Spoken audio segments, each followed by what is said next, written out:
Hi, and welcome to this week's Top Tips with Claire.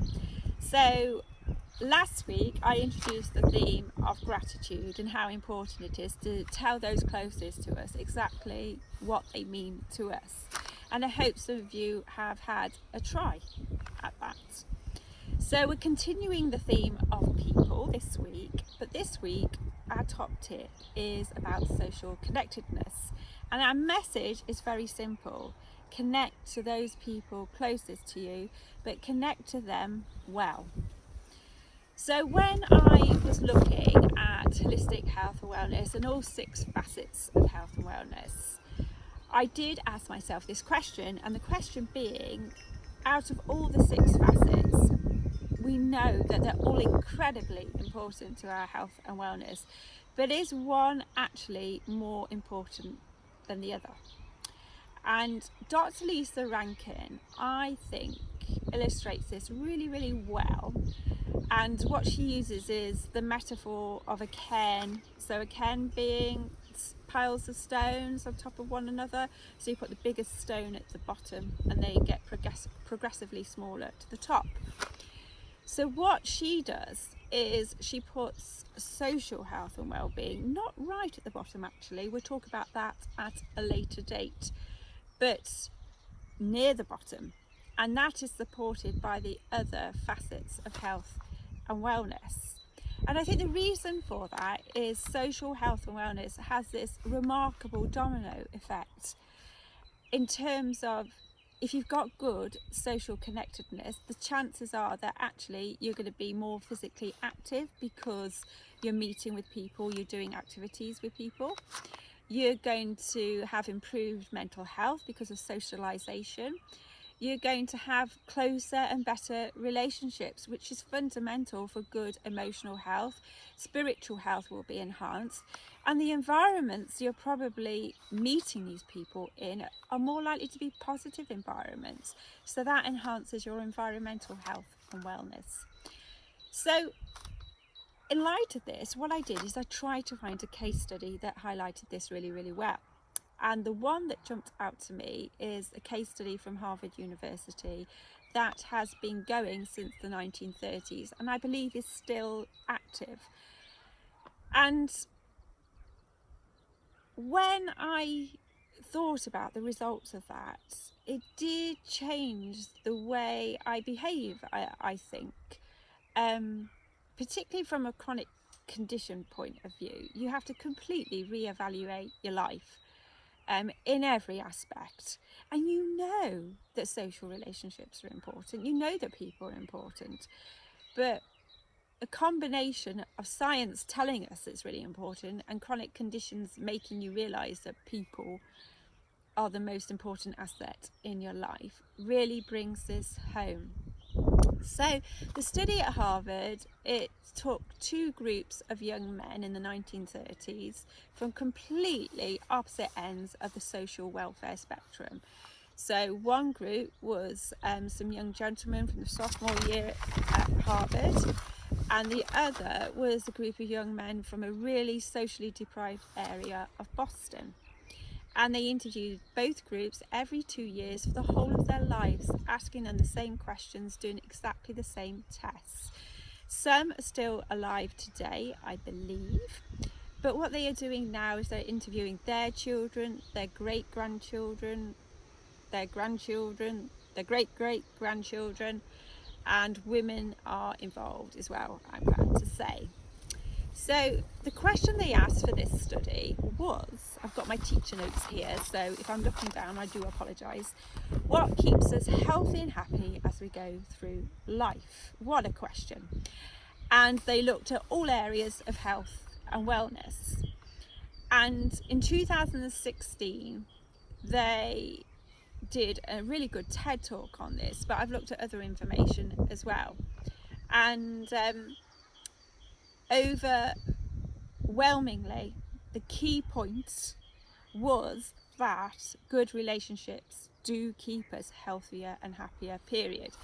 Now you're probably saying, well, we know that. Okay, we know that, but we're not actually putting that in place. So what we're actually saying here from this study is that when we're looking at every single facet of health and wellness, the one that stands out the most, the one that has the greatest impact on our health and wellness long term, is social connections. And yet we don't give it the importance in the Western world that probably it deserves. I hope with COVID-19 that actually this is going to change, because I do actually think one of the positives coming out of COVID-19 is we are actually realizing how important people and relationships really are. So this could change. There were 3 sub-themes that came out of this study. So the first one being social connections are really good for us. And what it was referring to there was friends and family. They're obvious, but the one that wasn't quite so obvious, that played a really fundamental role in this, is communities. And this is what I want to emphasize here. Communities are really, really good for our health and well-being. And when we say communities, communities can be diverse as it gets. So it could be, for example, the community that you exercise in, your running group, your climbing group, your wild swimming group. And they are people that you will see on a regular basis. And the thing about communities is you're attracted to them because you're interested, you feel passionate about that subject area, that activity. So you're more likely to meet like-minded people. And particularly in a society where geographically we're interspersed all over the world, friends and family can live either very near or very, very far away. And even though we've got amazing, electronic facilities to talk to them, even if they live the other side of the world, the thing about communities is this is real contact with people on a regular basis. So communities are really, really important. So what I want you to do is have a little think during lockdown in terms of communities. Are there any communities that you could join? Because they would be really good for your health and wellness. And what also came out from this is that loneliness kills. So what they didn't realise until they carried out this study, just how detrimental loneliness is to our holistic health and well-being. And what we mean by loneliness, we're not referring to living alone. What we're talking about is the quality of your social relationships. And we're going to pick up on that in a minute. The second sub-theme that came out from this is that it's quality, not quantity, that matters. So don't get fixated about the number of people that you've got friendships with. Focus on the close relationships more, because they're the ones which are really going to enhance your health and wellness. And the third theme, which surprised me, is that social relationships aren't just good for our health and wellness in reference to our body, they're really, really good for our mind. So the better our social connectedness is, the more likely our brain is going to operate effectively for longer. So as we get older, if we've got sound working relationships, it's really, really good for our brain. So what we did at Muddy Care is we did this with our muddies, and we gave them 5 little tasks to help improve their social connectedness.